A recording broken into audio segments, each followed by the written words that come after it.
pars quand? Je pars en Haïti dans une semaine. En fait, Tu vois, il n'y a pas d'hasard. la Guadeloupe, c'était juste une escale technique puisqu'il y a des amis qui ont souhaité que je fasse une conférence sur le rôle de la femme dans l'histoire de l'Afrique. Donc, je suis passé en Guadeloupe pour faire 2 conférences et là, je me rends en Haïti. Et je pense que je ferai le tour des universités pour en parler en présentant des preuves irréfutables. Parce que ce que les gens ne savent pas dans la Caraïbe, d'ailleurs, il y a un problème de connexion puisqu'il n'y a pas assez de bateaux pour faire cette connexion.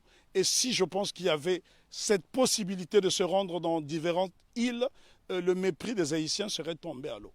Puisque la Guadeloupe a connu une période de liberté entre 1794 et 1802, mais c'est grâce justement aux Haïtiens. Une année auparavant, les Haïtiens se sont affranchis. Parce que souvent on dit qu'on a libéré les esclaves en Haïti. Les Haïtiens n'ont jamais été libérés. Ils se sont affranchis tout seuls avec la machette. Donc voilà pourquoi Non, mais les Haïtiens sont les premiers Africains déportés dans la Caraïbe qui ont brisé les chaînes de l'oppression. Ce monsieur est un grand professeur. Il est juste de passage en Guadeloupe. Sans le savoir. Mais il n'y a pas Je peux d'hasard. rajouter quelque chose. Vas-y. C'est à toi le micro. Nous devons savoir que Haïti a eu pour vocation de libérer toutes les nations opprimées. Ce qu'on ne dit pas assez souvent, lorsque la Grèce a été dominée par les Ottomans, au milieu du 19e siècle, ce sont les Haïtiens, sous la présidence de Jean-Pierre Boyer, qui ont libéré la Grèce. Et ce sont des choses qui n'apparaissent pas dans les manuels scolaires. Une autre information inédite, c'est grâce à la voix d'Haïti que l'État d'Israël a été créé en 1948. Donc ça, ce sont des choses que les gens doivent savoir. Haïti a été le pays le plus démocratique du monde, puisque toute personne qui arrivait sur le sol haïtien était considérée comme nègre. Donc tous les opprimés de la planète trouvaient refuge en Haïti. Et ce pays est devenu aujourd'hui une vitrine effrayante de la pauvreté. Je suis obligé d'insister sur le mot de vitrine parce qu'il a subi un blocus qu'aucune nation n'avait subi. Imaginez-vous qu'une petite île comme Haïti a été victime du syndicat des empires coloniaux qui était constitué du Danemark, de la France, de l'Espagne, de l'Angleterre, des États-Unis d'Amérique, de la Hollande, de la Suède, parce que toutes ces nations ne voulaient pas voir une nation indépendance nègre. Et souvent on dit de Haïti que ça a été la première république nègre. Non, Haïti n'a jamais été une première république nègre, ça a été un empire africain reconstitué, puisque l'empereur Jean-Jacques Dessalines va se faire couronner empereur Jacques Ier. Donc c'est la noblesse africaine. Attends, parce que là, je pense qu'ils ont trop d'informations. Je vais finir par me mettre en transe. Non, mais c'est important parce que nous avons une méconnaissance de notre histoire. Et c'est pour ça que je suis venu jusqu'à Bastère. Bon, les gens de Bastère n'aiment pas ça. Mais pourquoi je dis Bastère, c'est loin? Bastère, c'est pas loin. Mais on a du mal des fois, nous, en grande terre, à la Bastère. Et comme j'ai su que tu étais là, j'ai dit non, faut que je me dépasse en personne pour que tu puisses parler. Parce que mon combat, justement, c'est ça. Mon combat à moi, c'est faire un pont entre toute la Caraïbe et Mama Africa. Ben, en tout cas, il y a beaucoup de choses à dire sur Haïti.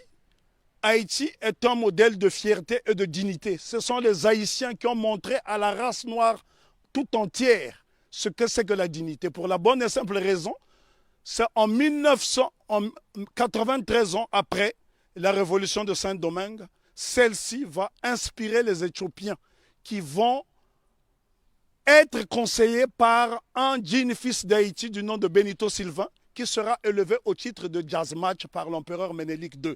Lorsqu'on parle de la bataille d'Adoua, ce qu'on oublie de mentionner, c'est que l'empereur Ménélique II, qui a mis fin à l'impérialisme sur le continent africain, en tout cas c'est lui qui a signé l'acte de décès de l'impérialisme sur le continent africain le 1er mars 1896, 93 ans après la révolution de Saint-Domingue, c'est un Haïtien du nom de Benito Sylvain qui le conseille. Donc ce sont des choses à savoir et à intégrer.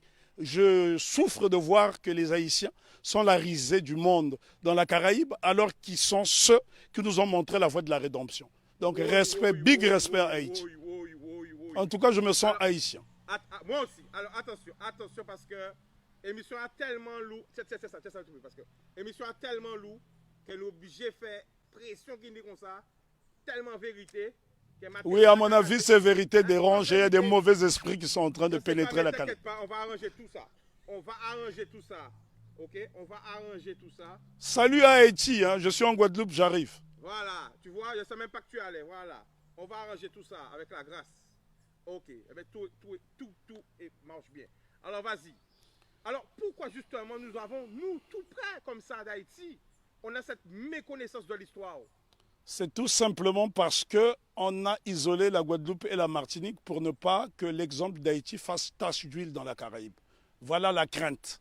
Parce que Haïti a été une nation prospère. Il faut visiter Haïti pour se rendre compte. Lorsque vous voyez Haïti, Haïti est avant tout le symbole du panafricanisme, puisque le second chef d'État d'Haïti, c'est l'empereur, plutôt le roi Henri Christophe, qui était originaire de Grenade. Donc Haïti a eu pour chef d'État un homme de la Grenade et qui a été l'un des principaux bâtisseurs, qui a créé le Palais de la Monnaie, qui a bâti 15 châteaux, qui a bâti 4 forteresses, notamment la citadelle Henri, qui est le plus grand fort des Amériques.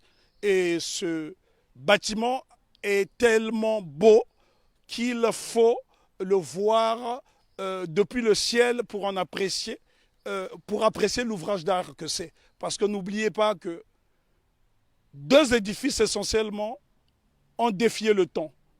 La citadelle Henri et le palais de Sans Souci qui avait 365 portes et fenêtres. Ça veut dire que le roi Henri Christophe pouvait se permettre d'ouvrir une porte, une fenêtre par jour pendant toute l'année. Et c'est pour vous dire à quel point, et les architectes étaient tous noirs. Si vous allez par exemple dans la ville de Kenskoff, vous trouverez le fort Alexandre et le fort Jacques qui sont reliés par un tunnel et c'est à 1200 mètres d'altitude. La question qu'on doit se poser, comment les Africains déportés à Saint-Domingue ont pu construire ces édifices qui ont défié le temps.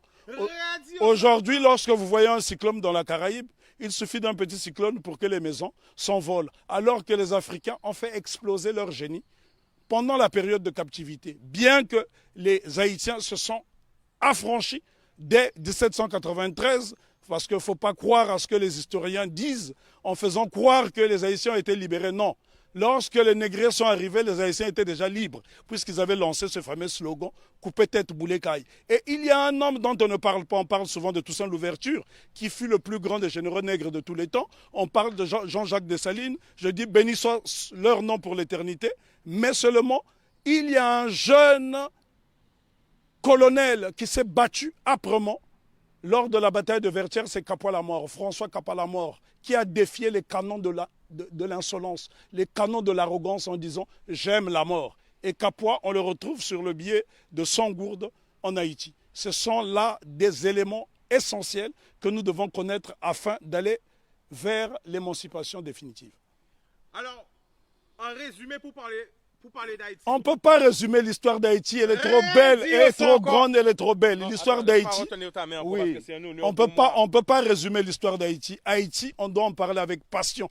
Moi, je suis né sur le continent africain, mais je suis né au Congo, mais ce sont les Haïtiens qui m'ont montré le chemin de la liberté, parce que lorsque le Congo, aujourd'hui dit démocratique, accède à l'indépendance le 30 juin 1960, la Belgique tente de saboter l'indépendance de cette jeune nation. Et ce sont les Haïtiens qui vont venir par souci de panafricanisme aider le Premier ministre Patrice Lumumba qui malheureusement sera assassiné 6 mois plus tard. Ce sont les Haïtiens qui ont brisé le blocus de la France en Guinée. Ce sont les Haïtiens qui ont bloqué le blocus de la Belgique en République démocratique du Congo. Donc nous sommes redevables tous en Haïti. Alors la famille, attention, je vais te stopper parce que tout ce que tu dis là, moi personnellement, je n'étais pas au courant et je pense qu'il y a beaucoup de personnes qui ne sont pas au courant. Mais le problème, ce n'est pas seulement de le dire, il faut le prouver parce que j'ai une base de données assez solide et j'ai assez d'éléments pour le montrer. Quand vous voulez, invitez-moi, je vous ferai un exposé dense sur Haïti. Il nous faudra 2 jours parce que lorsque je parle d'Haïti, je suis dans un temps second. Je suis en transe. Mais pourquoi? On ne peut pas parler d'Haïti de façon légère parce que cette révolution est la première depuis que nous avons perdu l'initiative historique. C'est la première qui est victorieuse parce qu'il y a eu des révolutions aux États-Unis. Il y en a eu au Brésil, notamment avec la création du Quilombo de Palmarès au Brésil avec Zumbi. Mais sauf que toutes ces révolutions dans la Caraïbe ont été étouffées. Si vous allez par exemple en Antigua, vous avez un village qui s'appelle Liberté où les Africains se sont affranchis très tôt. Mais toutes ces tentatives de souveraineté n'ont pas été concrétisées. Donc ce sont les Haïtiens qui vont pérenniser. N'oublions pas que Haïti sera envahi pendant 29 ans par les États-Unis d'Amérique pour punir cette nation d'avoir vaincu les Blancs.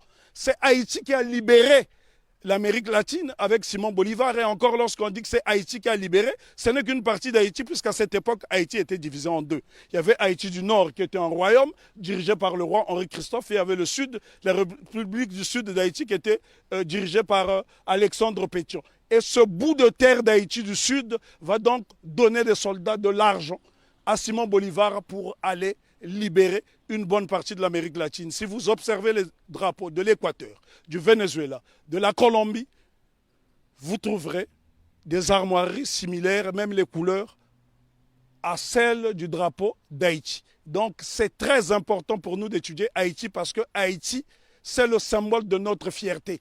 Et les gens dans la Caraïbe doivent intégrer cette notion. Si les Haïtiens n'avaient pas lancé ce slogan « Coupé tête boulet caille » qui a fait trembler le monde entier, ben, probablement que l'abolition de l'esclavage aurait eu lieu peut-être plus tardivement. Est-ce que tu peux nous donner des exemples de pays? Parce que là, on est en direct. L'exemple que je peux vous donner. Quel pays a été aidé par Haïti? Ben, le Congo, pays dont je suis originaire, la République démocratique du Congo a été aidée par Haïti parce qu'en 80 ans de colonisation belge, les Belges n'ont même pas été fichus de former une dactylographe. Et la première dactylographe qui va dactylographier le discours de Lumumba, c'est Suzanne Peck, qui est la mère de Raoul Peck. Donc Haïti est au cœur de notre émancipation. Haïti a aidé l'Éthiopie, Haïti a aidé la Grèce de se libérer. Là, je vous parle de l'Europe. Haïti a aidé la Guinée. Haïti a toujours été au cœur de notre lutte. L'exemple le plus simple, lorsque vous arrivez à Cuba, sur les bords du Malecón, vous trouverez un grand monument qui est dédié à Antonio Maceo. Très peu de gens connaissent ce héros qu'on appelait à l'époque le Tito de bronze. Lui-même qui est le véritable père de l'indépendance de Cuba. On vous parle souvent de José Marti, mais en vérité le père de l'indépendance de Cuba, celui qui a lancé les hostilités contre les Espagnols, c'est Antonio Maceo. Lui-même a été formé en Haïti. Donc Haïti, si vous allez à Cuba, les Haïtiens sont très respectés. Il y a des localités entières où on trouve des Haïtiens. Il n'y a que dans la Caraïbe francophone où on voit ce mépris. La raison est que Haïti a vaincu le maître. Et quand on a vaincu le maître, les serviteurs finissent par avoir la haine de celui qui a vaincu le maître. Parce qu'on ne peut pas comprendre que les Haïtiens et les Guadeloupéens ont le même patrimoine génétique et que ces mêmes frères et sœurs de cette partie de la Caraïbe puissent avoir du mépris pour les Haïtiens. Les Haïtiens sont ceux-là qui incarnent la noblesse. Lorsqu'on parle de la pyramide, ceux qui sont au sommet de la pyramide, ce sont les Haïtiens et puis les Éthiopiens parce qu'ils ont été des nations invincibles. Imaginez-vous que les Haïtiens ont combattu une armée motorisée rien qu'avec des armes rudimentaires. Au point où Maitland, gouverneur britannique de la Jamaïque, viendra supplier à Toussaint Louverture de lui remettre un bateau. Haïti avait l'une des armées les plus puissantes d'Amérique. Et c'est un Haïtien du nom de Jean-Baptiste Pointe du Sable qui crée la ville de Chicago, qui est l'une des plus grandes villes des États-Unis d'Amérique. Donc, respect à